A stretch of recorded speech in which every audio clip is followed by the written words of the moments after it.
சுவையின் ரகசியத்தை தெரிந்து கொண்டு வாழ்க்கையை ருசிக்கலாம் வாங்க. அன்போடு அழைக்கிறேன் உங்கள் அன்பு சகோதரி கீதா. மைசூர் சிக்கன். சிக்கன்னாலே எல்லாருக்கும் ரொம்பவே பிடிக்கும். அதுலேயும் மைசூர் சிக்கன் அப்படின்னா சொல்லவே வேண்டாம், எல்லாருமே ரொம்ப விருப்பப்பட்டு சாப்பிடுவாங்க. இதை நம்ம முழுக்க முழுக்க நெய்யில் தான் சமைக்க போகிறோம். கருவேப்பிலையும் முந்திரி பருப்பும் நம்ம நெய்யில் வறுத்து கோழியோடு சேர்த்து சமைச்சு சாப்பிடும்போது சொல்கிறதுக்கு வார்த்தைகளே இல்லை. 1/2 கிலோ கோழி, தாளிப்புக்கு ஒரு சிறு துண்டு பட்டை, 2 ஏலக்காய், கிராம்பு, கல்பாசி, அன்னாசிப்பூ, ஒரு பே லீஃப், 2 மீடியம் சைஸ் வெங்காயம், 2 மீடியம் சைஸ் தக்காளி, ஒரு 8 முந்திரி பருப்பு நம்ம எண்ணெயில் நல்லா வதக்கிட்டு அதை மிக்சியில் ஒரு ஓட்டு எடுத்து வச்சுக்கணும். அப்புறம் மசாலா ஜாமான் ஜீரகத்தூள் 1 டேபிள் ஸ்பூன், சோம்புத்தூள் 1 டேபிள் ஸ்பூன், தனி மிளகாத்தூள் 1/2 டேபிள் ஸ்பூன், மஞ்சள் பொடி 1/4 teaspoon, soya sauce 1 table spoon தேவைப்படும். கார்னிஷ்க்கு ஒரு கைப்பிடி அளவு கருவேப்பிலை, கொஞ்சம் முந்திரி பருப்பு நெய்யில் வறுத்து கடைசியாக நம்ம கோழியில் போட்டு கார்னிஷ் பண்ண போகிறோம்.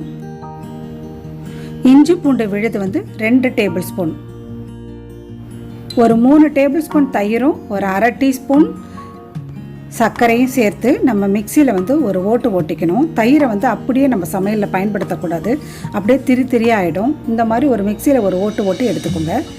அதுக்காகத்தான் நம்ம இந்த ப்ராசஸ் நம்ம பண்ணுறோம்.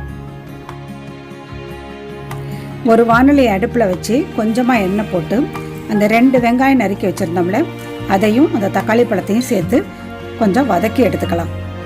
ரொம்ப ப்ரௌனாக வதக்கணும்னு தேவையில்லை, அந்த பச்சை வாசனை போகிற வரைக்கும் நம்ம கொஞ்சம் வதக்கி எடுத்துட்டு அந்த முந்திரி பருப்போடு சேர்த்து நம்ம மிக்சியில் அரைச்சி எடுத்துக்கலாம். இந்த வெங்காயம் தக்காளி முந்திரி பருப்பு பேஸ்ட்டு தான் நம்ம இந்த சமையலுக்கு சுவையை தூக்கி கொடுக்குற ஐட்டம். நல்லா நோட் பண்ணிக்கோங்க. ஒரு வானொலி அடுப்பில் வச்சு 1 டேபிள் ஸ்பூன் நெய் போட்டிருக்கேன். அதுக்கப்புறம் நம்ம அதில் தாளிப்பு சாமான் எல்லாத்தையுமே சேர்த்துடலாம். சேர்த்து நல்ல மணம் வர வரைக்கும் வறுத்துருங்க. அதுக்கப்புறம் நம்ம இஞ்சி பூண்டு பேஸ்ட் நம்ம சேர்க்க போகிறோம். அதையும் சேர்த்து நல்லா வதக்கி விட்டுடுங்க. வெங்காயம் தக்காளி முந்திரி பருப்பு பேஸ்ட் அதையும் சேர்த்துடலாம். சேர்த்துட்டு பச்சை வாசனை இல்லாமல் கம்ப்ளீட்டாக வதக்கி விட்டுடுங்க. இஞ்சி பூண்டு பச்சை வாசனை அறவே இருக்கக்கூடாது. அந்த முந்திரி பருப்பு பேஸ்ட்டோடு சேர்த்து நல்லா கலந்து விட்டுடுங்க. நல்லா கலந்து விட்ட பிறகு அந்த 1/2 கிலோ கோழி வச்சுருந்தோம்ல அதையும் இந்த ஸ்டேஜில் சேர்த்துடலாம். சேர்த்துட்டு நல்லா வதக்கி விடுங்க. கோழியை உடஞ்சிடாமல் பரட்டி விடுங்க. உப்பு சேர்த்துக்கோங்க தேவையான அளவு. நான் வயதானவங்களுக்கு சமைச்சிட்ருக்கேன், அதனால் நான் ரொம்ப நெய் சேர்க்கலை. கொஞ்சம் பிடிக்கிற மாதிரி இருக்குது சட்டி, அதனால் இன்னும் கொஞ்சம் நெய் சேர்த்துக்க போகிறேன். இந்த டிஷ்ஷை பொறுத்த வரைக்கும் முழுக்க முழுக்க நெய்யில் தான் சமைக்கணும். அப்போ தான் நான் சொல்கிற அந்த சுவை உங்களுக்கு கிடைக்கும். கொஞ்சம் தாராளமாகவே நெய் சேர்த்து சமைங்க. அப்போ தான் நம்ம சுவையின் ரகசியத்தை நீங்கள் புரிஞ்சுக்க முடியும். நல்லா பரட்டி விடுங்க. நல்லா கோழி இந்த மசாலாவோடு சேர்ந்துருச்சு. இப்போ நம்ம இந்த பொடிகள் எல்லாத்தையும் சேர்த்துடலாம். ஜீரகப்பொடி, சோம்பு பொடி, மிளகாய் பொடி, மஞ்சத்தூள் எல்லாத்தையுமே நம்ம சேர்த்துடலாம். சேர்த்துட்டு திரும்ப நல்லா பெரட்டி விடுங்க. கோழி உடஞ்சிடாமல் பெரட்டி விடுங்க. மிதமான தீ வச்சுக்கோங்க. இந்த ஸ்டேஜில் நம்ம தயிரும் ஜீனியும் போட்டு மிக்சியில் அடித்து வச்சுருந்தோம்ல அதை சேர்த்துடலாம். இந்த கோழி முழுக்க முழுக்க இந்த தயிரில் தான் வேக போகுது. நம்ம தண்ணி எதுவும் சேர்க்க போகிறதில்ல. இப்போயே கோழி பாதி வெந்துருச்சு, மசாலாக்களோடையே சேர்ந்து பாதி வந்துருச்சு. இப்போ நம்ம தயிரோடு சேர்த்துட்டோம். அதை கழுவுறதுக்கு மட்டும் கொஞ்சமாக தண்ணி ஊற்றிருக்கேன், அவ்வளோதான். இப்போ நம்ம மூடி போட்டு அதை ஒரு 5 to 10 மினிட்ஸ் மிதமான தீயில் மூடி போட்டு வேக வைப்போம். இப்போ நம்ம திறந்து பார்க்கலாம்.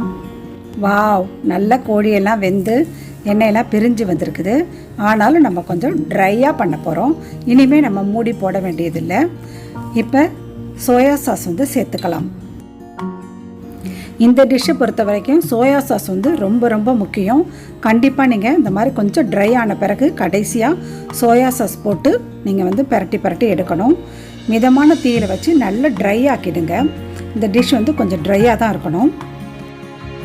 இந்த ஸ்டேஜில் நம்ம நெய்யில் வறுத்து வச்சுருந்த முந்திரி பருப்பும் கருவேப்பிலையும் சேர்க்க போகிறோம். நான் கார்னிஷ்காக இதை கடைசியாக நான் உங்களுக்கு தூவி காட்டுறேன். ஆனால் நீங்கள் வந்து கடைசியாக அதில் போட்டு 2 பெரட்டியே எடுத்துருங்க. நம்மளோட மைசூர் சிக்கன் ரெடி ஆகிடுச்சு. பாருங்கள், இந்த மசாலாக்கள் எல்லாமே கோழியில் வந்து ஒட்டிகிட்டு இருக்கணும். ஆனால் பிரிஞ்சு உதிர்ந்து கீழே கொட்டக்கூடாது.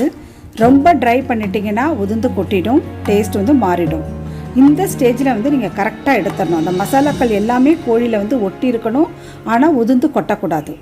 இருக்கணும், ஆனால் இருக்கக்கூடாது. அது மாதிரி சரிங்களா? ரொம்ப பொரிச்ச மாதிரியும் இருக்கக்கூடாது, அப்புறம் பெரட்டின மாதிரியும் இருக்கக்கூடாது. இந்த மாதிரி இருக்கணும். செய்வீங்களா? கண்டிப்பாக செய்து பார்த்துட்டு கமெண்ட் செக்ஷனில் உங்கள் கமெண்ட்டை சொல்லுங்கள். சேனல் பிடிச்சிருந்தா சப்ஸ்கிரைப் பண்ணி வச்சுக்கோங்க. இது வரைக்கும் சேனலுக்கு சப்ஸ்கிரைப் பண்ணி எனக்கு சப்போர்ட் பண்ண அத்தனை பேருக்கும் நன்றி கூறிக்கொண்டு இதோடு விடைபெறுகிறேன். அன்பு சகோதரி கீதா. வாழ்க்கையை சுவைக்கலாம் வாங்க. வீடியோ பார்த்தமைக்கு நன்றி.